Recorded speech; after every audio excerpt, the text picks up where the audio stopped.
Tilcara era el pueblo indio que se preservaba con algunos lugares habitados por fuera de lo que era la estructura original de Tilcara. Acá en la foto la iglesia. Algo estaba tomado del cerro, pero hoy está hasta allá arriba. Mirá, las calles, no hay gente. O sea, no es lo que es hoy en cuanto a turismo, en cuanto a presencia, no solo de los habitantes, sino de los visitantes. Creo que sos de los arquitectos que han nacido sabiendo que iban a ser arquitectos. O sea, hay gente que encuentra la vocación en el tiempo. De chico. Y yo creo que vos desde chico siempre has querido ser arquitecto y has tenido esa mirada. Entonces, has ido viviendo tu casa, tu espacio, la transformación de los espacios, la transformación, puntualmente lo que queremos hablar de Tilcara, la has ido viviendo primero como niño, después como alguien que quería hacer cosas, que esas cosas iban a venir de mano de la pero arquitectura. Sin formación, pero que después te has formado y has podido volver a tu lugar, a tu territorio, a hacer cosas que tenían que ver con la nueva demanda que pasaba. O sea, vos has vivido las viejas demandas, pero has tenido que actuar con nuevas demandas. Yo como vecino de Tilcara, y como, no sé, mis abuelas, mis bisabuelas, mis tías tilcareñas, entonces, de cierta cercanía, y Tilcara era una cosa demasiado tranquila que se estaba como cayendo. ¿Y qué empieza a venir? Porque también en el proceso hay un comienzo de migración, sobre todo Humahuaca, y después Tilcara y el resto de la quebrada, de gente que queda fuera de las minas, el Aguilar y Pirquita, que empieza a sentarse y después empiezan a haber una mutación. Supongo que en el mundo también empiezan a haber un nuevo concepto de turismo, no tan turismo de masa, sino turismo más individual, entonces permitan pequeñas inversiones de una cosa como más sensible, de verdad, así, más europea, que empieza a revalorar las cuestiones vernáculas, llamar así. Cuando éramos chicos, ¿qué había en Tilcara si vos ibas a buscar comida? ¿Qué oferta? No, tenía las casas de familia. Como lugares de turismo, como los más estables, tenía el hotel de turismo de Tilcara, tenía el Antigal de los Gordillos y tenía el Residencial Esperanza, no había mucho más.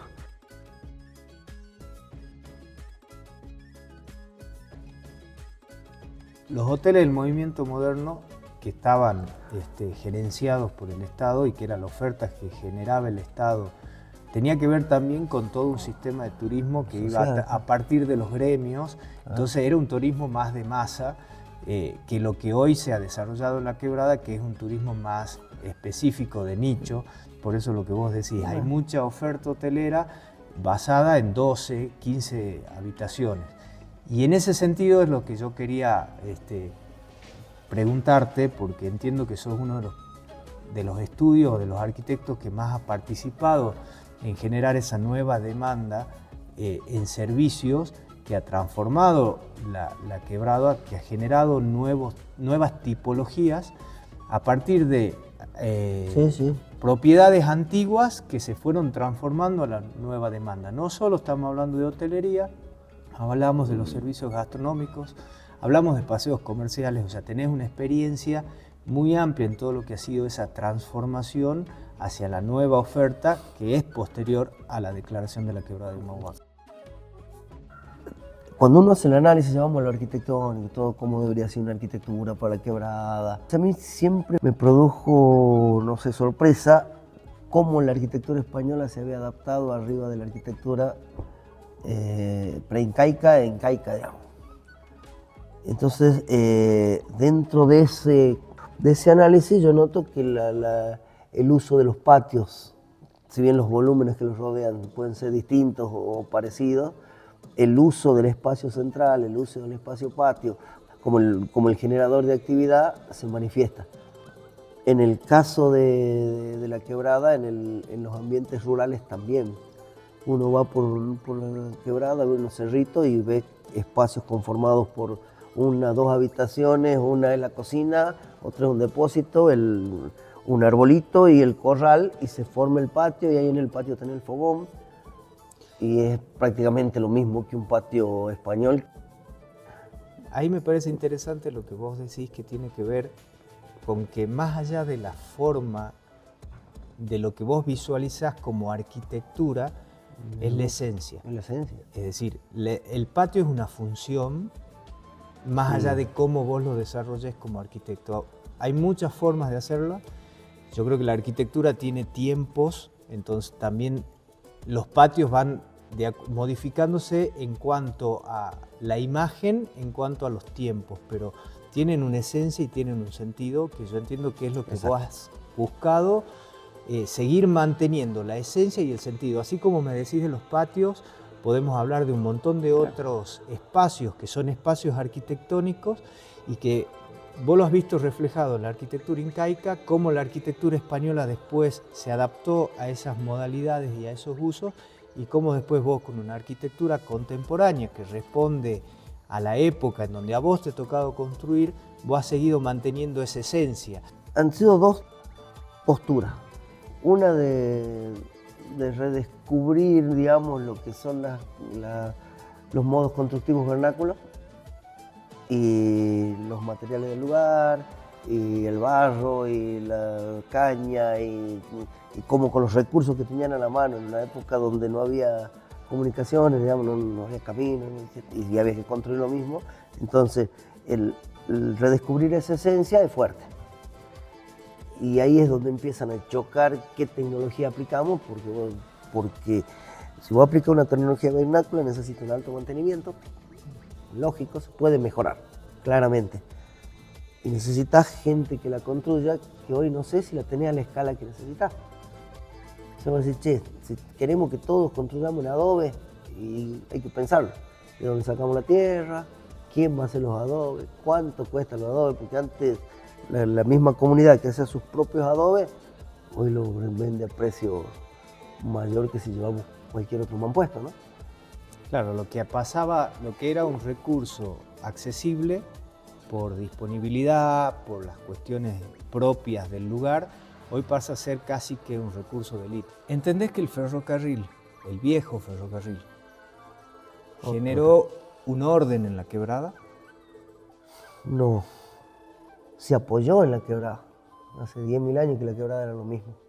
Un sistema incaico o con un sistema inglés, o con un sistema, el que fuere, digamos. La quebrada es un sistema que va uniendo puntos. Fíjate dónde están los antigales y dónde están las poblaciones abajo de los antigales, y va uniendo puntos parecido, sin ferrocarril. Empezaste, o una de las primeras obras es Rincón de Fuego. Sí, y decidimos proyectar a partir de esa casa, que ya había una estructura, siempre planteando de no tirarla, de tratar de recuperar, de darle más años, quizás como hacen en Europa, ¿no? De no es volteemos, sino que che, esto sigue sirviendo, tiene un valor. Y bueno, y empezamos, ¿cómo sería construir la quebrada? O sea, lo que se construía, que no era mucho, y más en Humahuaca acá, era traían bloques, hacían una losa de vigueta, y a lo sumo eso se había perdido, digamos, esa construcción medio italianizante. Dijimos, che, si recuperamos el adobe, recuperemos la piedra, recuperemos la caña. Entonces he trabajado mucho con la piedra, con la tierra, con el fuego, con la entrada de luz. Y con eso ir acomodando las nuevas necesidades de lo que consideramos turismo de ese momento, en los 90, ¿no? ¿Y cómo empezás con la arquitectura comercial? Nos proponen ampliar otro hotel y se planteó hacer como una galería comercial con habitaciones, un programa mixto, locales comerciales que incluían un restaurante, otro localcito y 5 habitaciones. Pero no fue sobre un modelo una propiedad que existía en la quebrada. No había. Es el primero, digamos. Y ahí sale la idea de tratar de que los patios se puedan ser recorridos por gente de a pie, digamos. Entiendo que la arquitectura tiene 3 patas. Una es la función. Vos necesitabas generar una función que era la función comercial, que había una demanda que empezaba a generarse en la quebrada. Tiene que ver también con la forma, la esencia que vos dijiste, o sea, la forma, transmitir la esencia, y después con el lugar. Vos tomaste ejemplos de arquitectura, recién nos decías, claro, de Buenos Aires, ejemplos de arquitectura de Córdoba, de cómo fueron generando patios, y lo trasladaste a la quebrada. y creo que funcionaron muy bien. Sí fue consciente el uso del patio y el uso de volúmenes, porque siempre se pensó que la escala es importante en la quebrada. La sucesión de volúmenes fue la manera, como el hilo conductor que uno ve, que en 10.000 años ha ido pasando. No sé, los tambos incaicos son así, que vinieron después de los diaguitas, digamos. Los pucarás son así, son volúmenes que van componiendo espacios de reunión y espacios de actividad.